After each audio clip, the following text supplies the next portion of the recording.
ജീവിതത്തിൽ ഒരിക്കലും മറക്കുവാൻ കഴിയാത്ത ഓർമ്മകളുടെ അനുഭവങ്ങൾ സമ്മാനിക്കുന്ന 2025 അഗസ്ത്യാർകൂടം ട്രെക്കിംഗ് വീണ്ടും ആരംഭിച്ചു.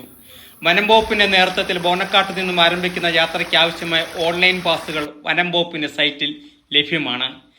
കേരളത്തിലെ രണ്ടാമത്തെ ഏറ്റവും വലിയ കൊടുമുടിയായ അഗസ്ത്യാർകൂടത്തിലേക്ക് ഒരു ദിവസം 100 പേർക്കാണ് പോകാൻ അനുമതി ലഭിക്കുക. 14 വയസ്സ് മുതൽ 18 വയസ്സ് വരെയുള്ളവർ രക്ഷകർത്താക്കളുടെ അനുമതി പത്രത്തോടു കൂടിയാണ് പ്രവേശനം. ട്രെക്കിംഗ് ആരംഭിക്കുന്നതിന് മുൻപായി 7 ദിവസത്തിനകം എടുത്ത ഫിറ്റ്നസ് സർട്ടിഫിക്കറ്റ് കയ്യിൽ കരുതിയിരിക്കണം.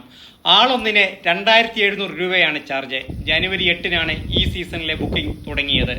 ഫെബ്രുവരി 3 മുതൽക്കാണ് അവസാനത്തെ ബുക്കിംഗ് ആരംഭിക്കുക. 2 ദിവസത്തെ യാത്രയാണുള്ളത്. ആദ്യ ദിവസം ഏകദേശം 14 കിലോമീറ്ററോളം സഞ്ചരിച്ച് നിരവധി നീർച്ചാലുകളും ആറുകളും കടന്ന് കുത്തനെയുള്ള മലകൾ താണ്ടി സന്ധ്യയോടെ ബേസ് ക്യാമ്പിലെത്തി വിശ്രമം. പിറ്റേന്ന് രാവിലെ തുടങ്ങുന്ന യാത്ര ഉച്ചയോടെ അഗസ്ത്യാർകൂടത്തിന്റെ നെറുകയിലെത്തും. അന്ന് തന്നെ മലയിറങ്ങുന്നവർ ഉണ്ടെങ്കിലും കൂടുതൽ പേരും പിറ്റേന്നാണ് മടങ്ങുകയാണ് പതിവ്. മിക്കപ്പോഴും കോടമഞ്ഞ് കാരണം തൊട്ടടുത്ത് നിൽക്കുന്നവരെ പോലും കാണാൻ കഴിയാത്ത അവസ്ഥയാണ്.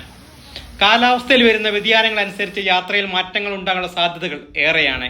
വനം വകുപ്പിന്റെ തീരുമാനങ്ങൾ അന്ത്യമാണ്. ട്രെക്കിംഗ് പ്രേമികളുടെ ഏറ്റവും പ്രിയപ്പെട്ട സ്ഥലം കൂടിയാണ് അഗസ്ത്യാർകൂടം. ബേസ് ക്യാമ്പിൽ നല്ല തണുപ്പാണ്. അതിന് അനുയോജ്യമായ വസ്ത്രങ്ങളോടുകൂടി വേണം അഗസ്ത്യാർകൂടത്തിലേക്ക് വരാൻ. കഴിവതും ഒറ്റയ്ക്ക് ബുക്ക് ചെയ്യാൻ ശ്രമിക്കുമ്പോഴാണ് ടിക്കറ്റ് കിട്ടാൻ സാധ്യത ഏറെ.